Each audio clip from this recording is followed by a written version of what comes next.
que nos permiten todos estos conocimientos enfocar las distintas situaciones, las distintas problemáticas de la vida común. Igualmente, como es en esta oportunidad, vamos a ver el tema de la mediunidad en la Biblia, comentándoles igualmente de antemano que respetamos todas las creencias. Uno de los fundamentos, uno de los principios éticos de la doctrina espírita consiste en que manifestamos que respetamos todas las doctrinas, todas las religiones, todas las creencias, porque se nos enseña desde el plano espiritual superior que quien se ubica en las distintas corrientes, religiones y doctrinas es porque su espíritu está acorde y su clima espiritual encaja con determinadas creencias que en un momento dado podemos manifestar, sean creencias de carácter espiritual, de carácter moral, de carácter religioso, y en nuestro caso la filosofía espírita, la ciencia espírita y la moral espírita han llenado nuestras vidas de tantos elementos valiosos que nos impulsan a nuestro desarrollo, a nuestro crecimiento espiritual, que es una lucha extensa, prolongada, pero que continuamente, bajo la voluntad y la conciencia de lo que estamos haciendo, vamos a encontrar en la doctrina espírita los elementos y las pautas apropiados para nuestro crecimiento espiritual y por supuesto para nuestro conocimiento cultural. Se habla de la mediunidad en la Biblia y por supuesto que se le da un enfoque espírita basándonos en muchos libros de Kardec, del maestro Kardec, el codificador de la doctrina espírita, el libro Cristianismo y Espiritismo de León Denis y muchas otras obras de carácter mediúnico psicografiadas por el destacado médium espírita brasileño Francisco Cándido Javier y Divaldo Pereira Franco en la actualidad, donde poco a poco en esas obras hemos ido encontrando enseñanzas, pautas y elementos que indudablemente nos remiten a la fenomenología mediúnica, la fenomenología psíquica que en la antigua Roma eran personas que tenían una sensibilidad, una mediunidad, diríamos más propiamente, desarrollada, que les permitía entrar en comunicación con el plano espiritual, a veces con espíritus superiores, otras veces con espíritus de mediana condición y en algunos casos lamentables conexiones con espíritus de naturaleza inferior. Pero la mediunidad y la comunicabilidad de los espíritus con el ser humano encarnado se ha dado a través de toda la historia.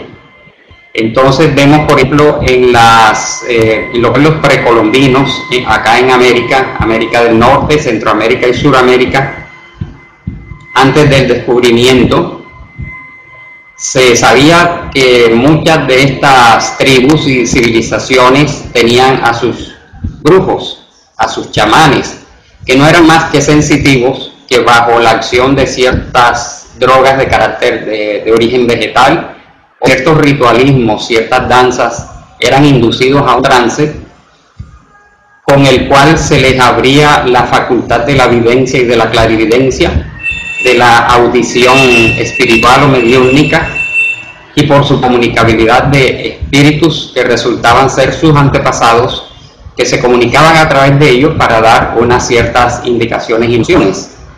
Pero la mediunidad ha evolucionado con el tiempo.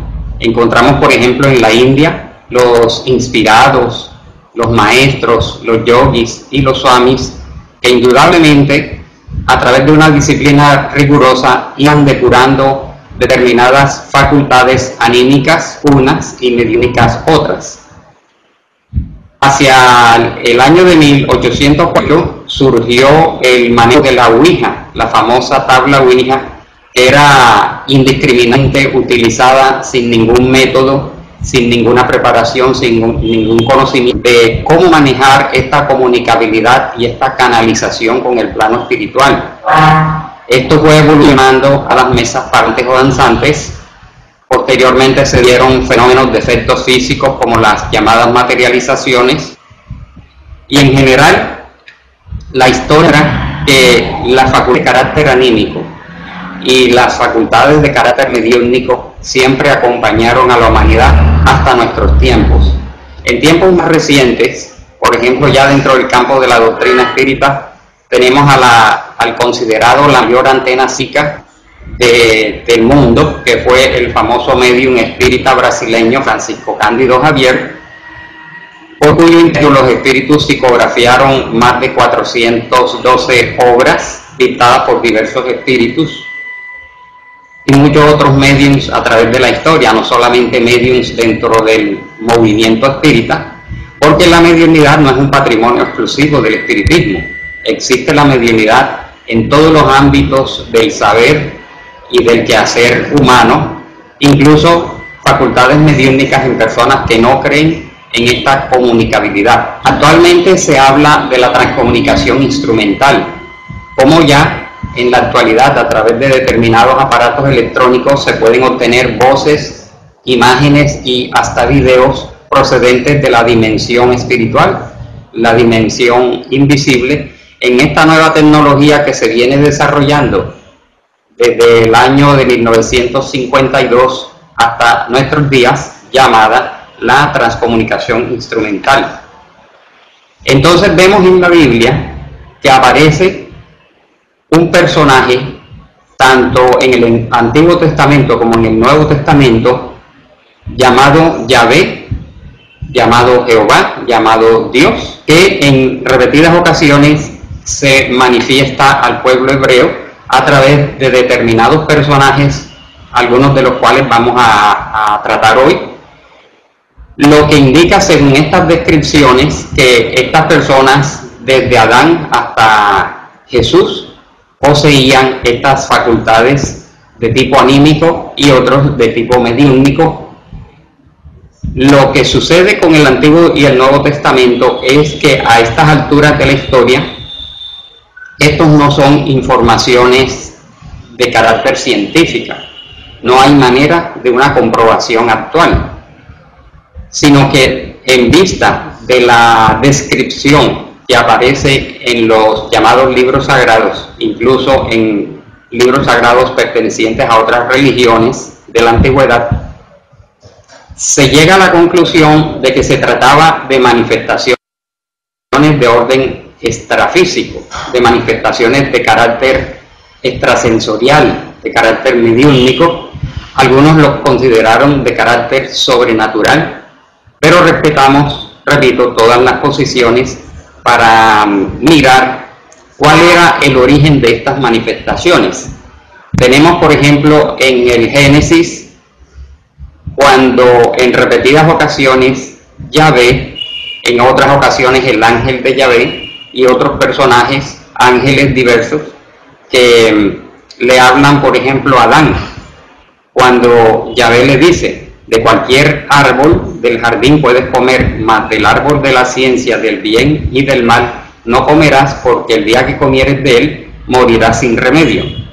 Son muchas las opciones en que Yahvé, este personaje de orden superior, equiparado por muchos como Dios y en otras ocasiones identificado como el ángel de Dios o de Yahvé, se dieron estas órdenes directas dadas, por ejemplo, a Adán en el Génesis. Por ejemplo, el Génesis 3:8 al 19 dice: oyeron luego el ruido de pasos de Yahvé Dios, que se paseaba por el jardín. Es decir, que tanto Adán como Eva, después de haber comido del fruto del árbol de bien y del mal, o del árbol prohibido, sienten una manifestación espiritual que se pasea por el jardín a la hora de la brisa, y el hombre y su mujer se ocultaron a la vista de Yahvé Dios por entre los árboles del jardín. Ellos allí nuevamente escuchan a Dios, a Yahvé, diciendo: ¿dónde estás? Adán le contesta: te oí andar por el jardín y tuve miedo porque estoy desnudo, y por eso me escondí. Y Yahvé le replica o le contesta, porque sabes que estás desnudo. ¿Has comido acaso del árbol que te prohibí comer? Vemos allí entonces que se establece un diálogo entre dos encarnados, que en ese momento eran Adán y Eva, y un ser invisible identificado en la Biblia como Yahvé. Vamos a ver, como dije anteriormente, que a través de toda la historia bíblica hay diversas denominaciones para estos personajes de orden espiritual. A la luz de la doctrina espírita, Dios, el Padre Creador universal, la inteligencia suprema, causa primera de todas las cosas, no es una persona antropomorfa que pudiera tener voz o que pudiera tener imagen. Es un espíritu universal creador de cuanto existe, y desde nuestro punto de vista espírita no es posible una comunicación directa de Dios hacia un encarnado en la forma que le pudiera hablar con palabras, con lenguaje humano, y mucho menos aparecérsele con la figura humana. Sin embargo, respetamos esa creencia. Tenemos más adelante en el libro Génesis los personajes Caín y Abel. Caín y Abel escuchan a Yahvé igualmente. Por ejemplo, Yahvé le dice a Caín, ¿por qué han irritado y por qué se ha abatido tu rostro? ¿Dónde está tu hermano Abel? Y Caín le contesta, no sé, ¿soy yo acaso guarda de mi hermano? Y después viene la comunicación, la respuesta de Yahvé hacia él cuando le dice, pues bien, maldito seas, lejos de este suelo que abrió su boca para recibir de tu mano la sangre de tu hermano. Aunque labres el suelo, no te dará más. Para nosotros es inconcebible pensar que Dios, el Padre de amor, estuviese maldiciendo a Caín por el crimen cometido. Pero aquí lo que importa es destacar la manifestación espiritual hacia una persona que está escuchando y que en algunos casos está viendo una figura espiritual resplandeciente que le habla y le da órdenes. Por supuesto, el caso bastante palpable es la descripción de Noé.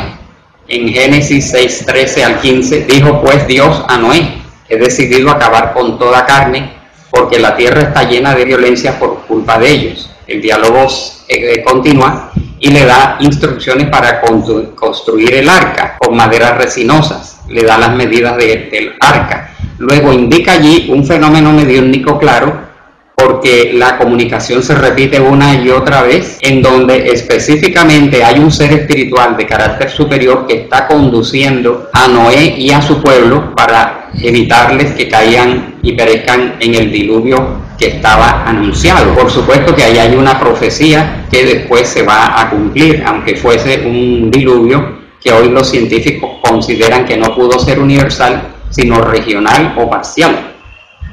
Y en Génesis 9:11 se nos habla de que se establece una alianza de Dios con Noé. Y Dios, o Yahvé, le dice, he aquí que yo establezco mi alianza con vosotros y con vuestra futura descendencia. Igualmente, es un hecho curioso cuando estudiamos la historia de la Torre de Babel. En Génesis 11, de versículos del 5 al 8, bajó Yahvé a ver la ciudad y la torre que habían edificado los humanos. Y dijo Yahvé, he aquí que todos son un solo pueblo con un mismo lenguaje, y este es el comienzo de su obra. Ahora nada de cuanto se proponga les será imposible. Bajemos y una vez allí confundamos su lenguaje, de modo que no entienda cada cual el de su prójimo. Entonces vino allí la confusión de las lenguas. El surgimiento de diversas lenguas. No está especificado en la Biblia quién escucha este monólogo de Yahvé consigo mismo. Probablemente algún sensitivo escuchó a un espíritu o tuvo la intuición de que iba a suceder un determinado fenómeno, pero se destaca allí nuevamente la comunicabilidad del plano espiritual con el plano material. Otro aspecto importante lo vemos allí en el caso de Abraham, cuando en Génesis 12 del 1 al 3, Yahvé dijo a Abraham, vete de tu tierra y de tu patria y de la casa de tu padre a la tierra que yo te mostraré. De a ti haré una gran nación y te bendeciré, engrandeceré tu nombre y sé tú una bendición. Bendeciré a quienes te bendigan y maldeciré. Allí nuevamente aparece una maldición, entre comillas, a quienes te maldigan. Por ti se bendecirán todos los linajes de la tierra. Algunos investigadores de todo este lenguaje que se atribuye a Yahvé consideran que no es exactamente el Dios Supremo el que le está hablando a Abraham, sino el espíritu guía del pueblo de Israel al cual llamaban Abraham. Más esto a nuestras alturas, en estos tiempos y con las herramientas que tenemos, no es posible considerarlo como una afirmación tajante de que Yahvé fuera equiparado al espíritu guía del pueblo hebreo. Pero todos estos indicios y el lenguaje que utiliza nos inclinan a pensar que así pudiera ser. Entonces Yahvé renueva la alianza con Abraham. Cuando Abraham tenía 99 años se le apareció Yahvé y le dijo: yo soy el Shaddai. Es primera vez que él se asigna un nombre específico, el Shaddai. Anda en mi presencia y sé perfecto. Yo establezco mi alianza entre los dos y te multiplicaré sobremanera. Recordemos que Abraham tuvo dos esposas, a Sara y la esclava egipcia Agar. Encontramos que Agar también era medium, era una sensitiva, porque la encontró el ángel de Yahvé junto a una fuente de agua en el desierto, la fuente que hay en el camino del sur, dice Génesis 16, versículos del 7 al 9, y en el versículo 8 dijo: Agar, esclava de Sarai, ¿de dónde vienes y a dónde vas? Contestó ella: voy huyendo de la presencia de mi señora Sarai. Y el ángel de Yahvé, ya en este punto del Antiguo Testamento, pero del Génesis, se habla del ángel de Yahvé, lo que nos indica que es un espíritu de una naturaleza superior que en un momento dado se comunica a esta medium que era egipcia llamada Agar, la esclava, y le dijo: vuelve a tu señora y sométete a ella, como indudablemente hizo Agar en un acto de obediencia. Por supuesto, vemos el caso de Abraham, Lot y la aparición de los tres varones. En este trecho de la Biblia encontramos el anuncio del embarazo de Sara y de la destrucción de Sodoma y Gomorra. Hay tres seres con figura humana que se le aparecen a Abraham en la encina de Mambré, estando él sentado a la puerta de su tienda en lo más caluroso del día. Levantó los ojos y he aquí que había tres varones parados a su vera. Como los vio, acudió desde la puerta de la tienda a recibirlos y se postró en tierra. ¿Por qué se postra? Porque él inmediatamente identifica que estos tres seres, que algunos denominaron varones y otros denominaron ángeles, eran unas apariciones. Entonces Abraham es un medium auditivo y es un medium vidente, que escucha y se establece una conversación entre estos varones y él. Lot también es partícipe de esta comunicación y ellos hacen una predicción, una profecía que indudablemente después se cumple. El clamor de Sodoma y de Gomorra es grande y su pecado es gravísimo. Voy a bajar personalmente a ver si lo que han hecho responde en todo al clamor que ha llegado hasta mí, y si no, he de saberlo. Ya conocemos entonces toda la historia que se desenvolvió a partir de la aparición de estos tres varones y lo que ellos posteriormente hicieron. En Génesis encontramos a Isaac y dice: después de estas cosas sucedió que Dios tentó a Abraham y le dijo: Abraham, y él le respondió: heme aquí. Díjole: toma a tu hijo, tu único hijo, al que amas, a Isaac, vete al país de Moria y ofrécele allí en holocausto en uno de los montes el que yo te diga. Y cuando ya llega el momento en donde Abraham ha cumplido todas estas indicaciones y que ha llevado a su hijo para ofrecerlo en sacrificio, les dice el ángel de Yahvé, dice específicamente: no alargues tu mano contra el niño ni le hagas nada.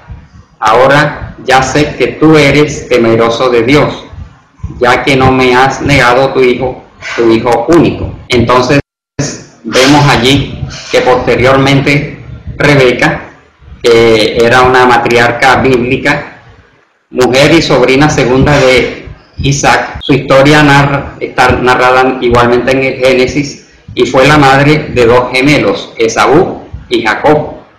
siendo este último su elegido. Y por supuesto, Rebeca era nieta del hermano de Abraham, que se llamaba Nahor. Isaac suplicó a Yahvé en favor de su mujer, pues era estéril, y Yahvé le fue propicio y concibió su mujer Rebeca. Pero los hijos se entrechocaban en su seno. Ella se dijo, siendo así, ¿para qué vivir? Y fue a consultar a Yahvé. Esto de consultar a Yahvé era un fenómeno, digamos, que relativamente frecuente dentro del pueblo hebreo. Se consultaban a las pitonisas de esa población o de esa civilización, como la famosa pitonisa de Endor, que más adelante nos vamos a referir a ella. Es una historia muy conocida. Y entonces es cuando Yahvé le dice: dos pueblos hay en tu vientre, dos naciones que al salir de tus entrañas se dividirán, y la una oprimirá a la otra, y el mayor servirá al pequeño. En Isaac se le aparece,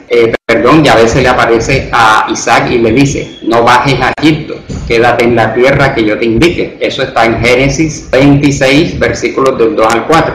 Le dice Yahvé a Isaac: reside en esta tierra y yo te asistiré y bendeciré. Como estamos viendo, la historia se va a repetir en muchos personajes bíblicos que indican que eran unos mediums efectivos, algunos intuitivos, otros tenían inspiración, otros eran videntes porque veían el fenómeno luminoso o el ser o el ángel que se les aparecía, y tenían la posibilidad de comunicarse, escuchar claramente a estos seres y establecer con ellos un diálogo. Yahvé le dice a Isaac: multiplicaré tu descendencia como las estrellas del cielo, tal como le había dicho a Abraham, y por tu descendencia se bendecirán todas las naciones de la tierra. Por supuesto, el caso de Jacob en Génesis 28 es un caso de este personaje que tenía la facultad del desdoblamiento y de la evidencia. Llegando a cierto lugar, se dispuso a hacer la noche allí, porque ya se había puesto el sol. Tomó una de las piedras del lugar, se la puso por cabezal y acostóse en aquel lugar. Y tuvo un sueño. Soñó con una escalera apoyada en la tierra y cuya cima tocaba los cielos. Y he aquí que los ángeles de Dios subían y bajaban por ella.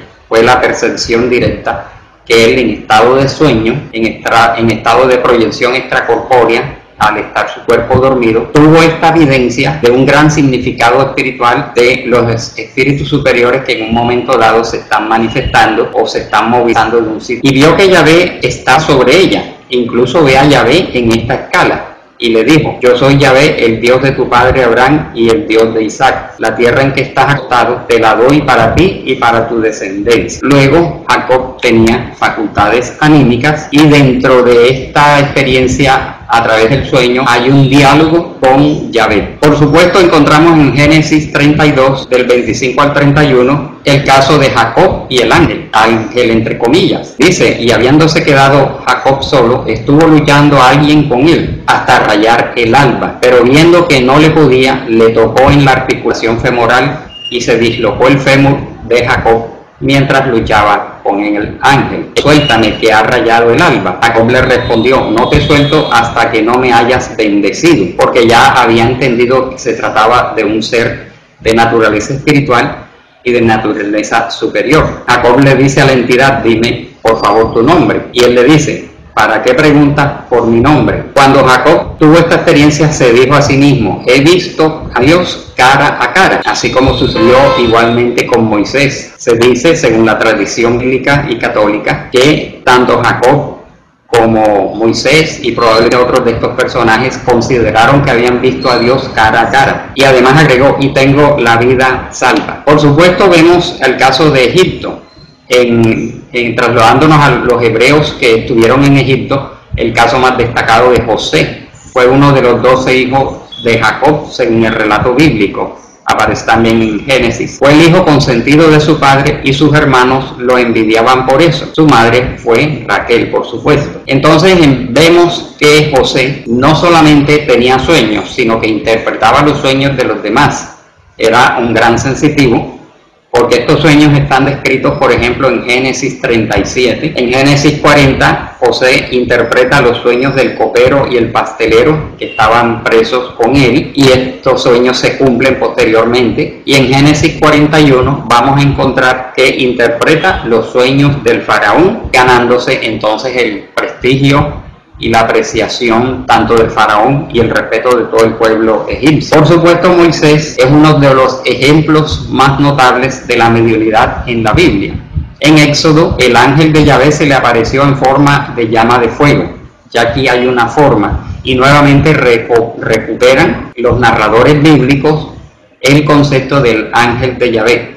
Vemos cómo juegan. En algunos pasajes aparece Yahvé, en otros pasajes el ángel de Yahvé, y en otros pasajes aparece Dios. Vio que la zarza estaba ardiendo, pero que la zarza no se consumía. Más adelante dice: voy a acercarme para ver este extraño caso. ¿Por qué no se consume la zarza? Cuando vio Yahvé que Moisés se acercaba para mirar, le llamó de en medio de la zarza, diciendo: Moisés, Moisés. Él respondió: heme aquí. Y allí sigue entonces toda la historia de Moisés, en donde él es una de las muestras más destacadas, más sobresalientes de una extensa fenomenología anímica. Anímica quiere decir todos los fenómenos producidos por el alma de la persona, y mediúnica cuando hay una comunicabilidad o una intervención de agentes espirituales. Entonces vemos allí que a partir de ese momento de la zarza ardiente y el diálogo de Moisés con este ser espiritual, se produce una extensa fenomenología. Por ejemplo, el encuentro de Moisés con los magos de Egipto, después el anuncio de las 10 plagas de Egipto, las aguas amargas de Mara, que son vueltas dulces por un contacto con el bastón de Moisés, el paso del mar Rojo, fenómenos de efectos físicos, el maná en el desierto, el agua de la roca, después los encuentros con Yahvé en el Sinaí durante mucho tiempo, el arca de la alianza y el tabernáculo, al cual solamente Moisés entraba a dialogar con esta entidad espiritual que allí se manifestaba, denominada Yahvé. Y por último, la recepción mediúnica de los 10 mandamientos consignados en las tablas de la ley. Son muchos pasajes. Incluso vemos que su hermano Aarón también escuchaba a Yahvé. Dijo Yahvé a Aarón. Esto aparece en el Éxodo 4:27. Vete al desierto al encuentro de Moisés. Partió pues y le encontró en el monte de Dios y le besó. Y allí se desarrolla toda esta historia. Entonces vemos a estos dos hermanos mediums, Moisés y Aarón, participando de esta parte importante de la historia del pueblo hebreo. Hay un caso curioso que hasta podríamos considerar que da risa. Digamos que dentro de la doctrina espírita nos han enseñado de que los animales no tienen mediunidad, ¿no? Y esto tiene su explicación científica. Solamente los seres humanos tenemos mediunidad. Los animales tienen sensibilidad, ¿no? Los animales como los perros, los gatos, los caballos son sensibles a las presencias espirituales cuando éstas se hacen densas o cuando la manifestación es muy fuerte, ¿no? Y vamos a encontrar un caso en la Biblia que es el caso del asna de Balaam. Balaam era un adivino de Mesopotamia que en un momento dado era consultado por diversas personas de esa civilización. Fue consultado por el rey de Moab, que se llamaba Balac, pues estaba temeroso de que su suerte fuera la misma que los otros reyes, Og, rey de Basán, y Sehón, rey de los amorreos, quienes murieron a manos de los israelitas. Y entonces encontramos en el libro Números 22, del versículo 20 al 34, cuando Balaam va montado sobre su asna a ese encuentro. Yahvé intenta, digamos que impedírselo, y más adelante el relato pasa al ángel de Yahvé, y como el ángel, como no lograban interferir el viaje de Balaam en su asna para ese encuentro con el rey Moab para que fuese consultado, repito, porque Balaam era adivino de Mesopotamia, dice concretamente: entonces Yahvé abrió la boca de la burra que le dijo a Balaam: ¿qué te he hecho yo para que me pegues con esta ya 3 veces? Lo que sucedía era que la asna o burra de Balaam veía que se le aparecía una figura espiritual que le interfería el paso, ¿no? Entonces Balaam, enfurecido, castigaba repetidamente a su asna, y dice que Yahvé abrió la boca del animal y habló a través de ella. Respondió Balaam a la burra: ¿por qué te has burlado de mí? Ojalá tuviera una espada en la mano, ahora mismo te mataba. En el versículo 30 dice: respondió la burra a Balaam. Es decir, se establece un diálogo. No soy yo tu burra, ¿no soy yo acaso tu burra y me has montado de siempre hasta el día de hoy?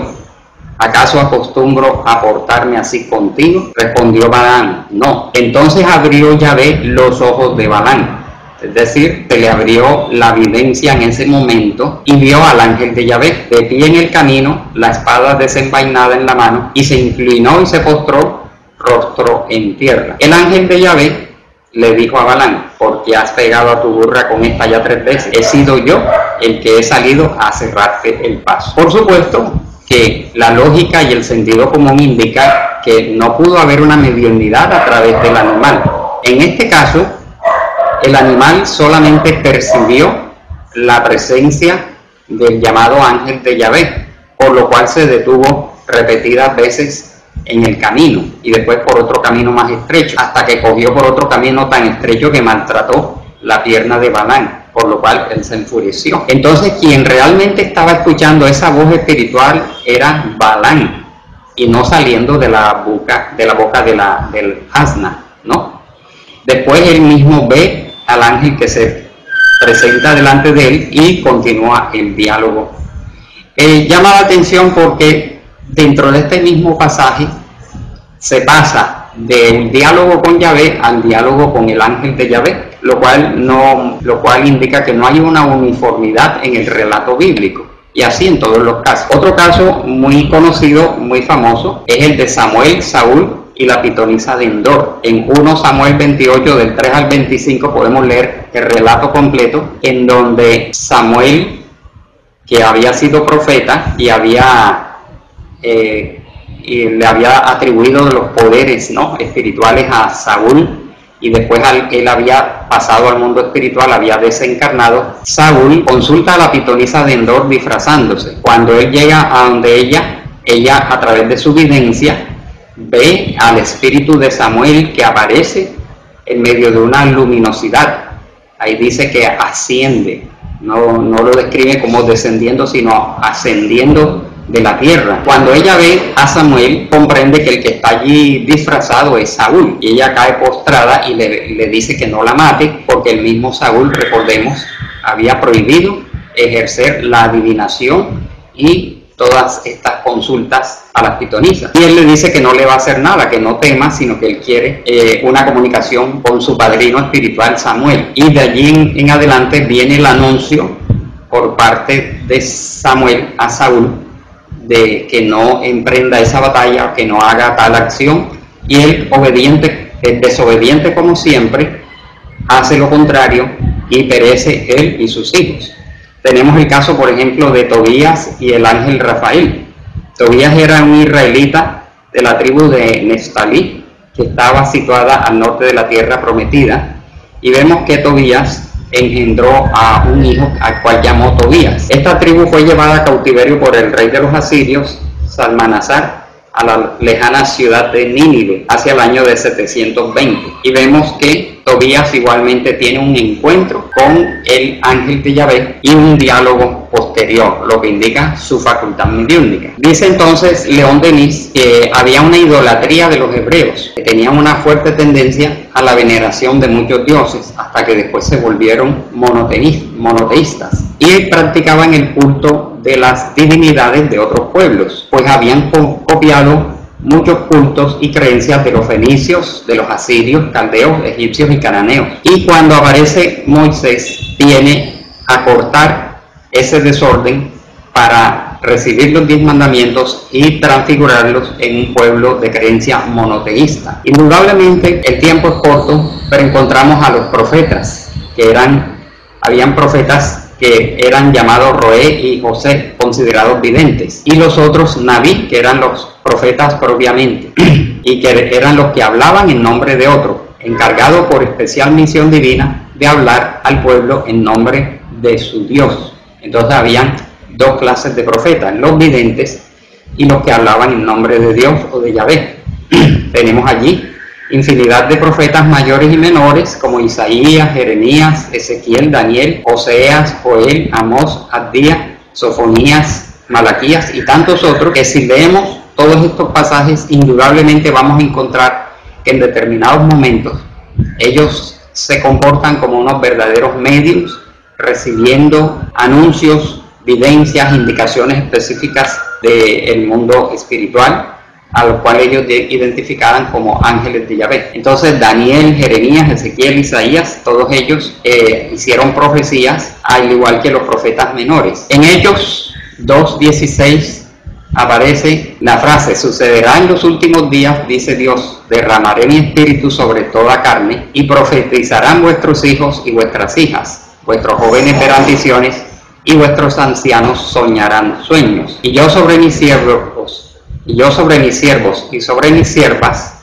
derramaré mi espíritu y profetizarán. Es un pasaje interesante en donde se anuncia la mediunidad. Por supuesto, León Denis en su libro Cristianismo y Espiritismo hace todas estas explicaciones y dice: extendiéndose tal inspiración sobre los profetas, debían necesariamente manifestarse en enseñanzas, unas veces profundas y aleccionadoras, y otras veces vulgares y llenas de errores y bajezas. Cuando, por ejemplo, hay manifestaciones de entidades espirituales que ordenan una matanza, ordenan una batalla. El caso de Saúl, que es una desobediencia porque el ángel de Yahvé le había ordenado una matanza y él se negó a hacerla. Por eso fue destituido de su cargo y su título de rey, porque desobedeció porque se conmovió ante ese pueblo a realizar esa matanza hasta de los niños, las mujeres, los ancianos y los animales. Por eso León Denis dice que en otras veces estas comunicaciones eran de carácter vulgar, llenas de errores y de bajezas. En muchos casos tales revelaciones debieron tener en cuenta las necesidades de los tiempos y el atraso general del pueblo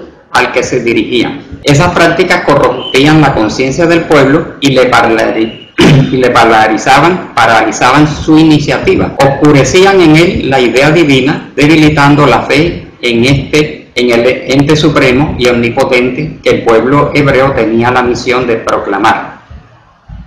Por eso no cesaban los profetas de advertirlo contra los encantamientos y sortilegios que los perdían.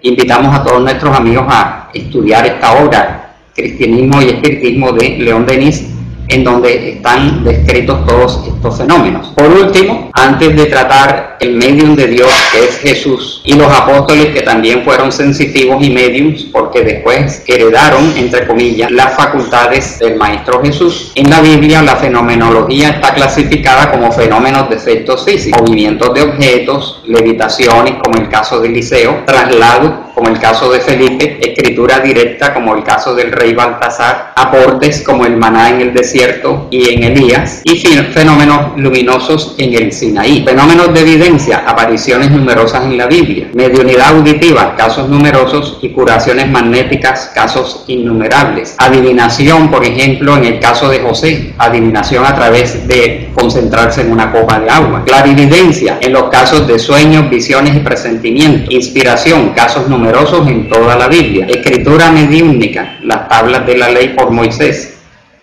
Facultades de Juan, desdoblamiento, videncia, audición y clarividencia. Y por supuesto en la extensa fenomenología del Maestro Jesús, que sería muy extenso mencionarla, empezando desde momentos antes o tiempos antes, cuando un ángel del Señor le habla a José, le habla a María y le anuncia la llegada del Mesías. El pasaje de los Reyes Magos guiados por una estrella, los magos advertidos en sueños de no volver a Herodes, Juan Bautista presiente y anuncia la pronta llegada del Mesías, los fenómenos de evidencia y voz directa en el bautismo de Jesús, y después viene la extensa y excelsa fenomenología causada por el Maestro Jesús, como curaciones, expulsión de espíritus inferiores, diálogo y expulsión de espíritus inferiores en repetidas ocasiones, curación de paralíticos, resurrección de una niña y varios casos de resurrección, que son fenómenos de catalepsia, de letargia, de las cuales Jesús despierta a las personas, curación de ciegos, curación de un mudo endemoniado. Jesús confiere a los 12 apóstoles el poder sobre espíritus impuros y de curar toda enfermedad y toda dolencia. El Espíritu de nuestro Padre hablará en vosotros, le dice a los apóstoles. Curación en sábado de una mano seca con una orden, curación de un endemoniado ciego y mudo. Jesús penetra en varias ocasiones los pensamientos de los fariseos, multiplicación de panes y peces en 2 ocasiones.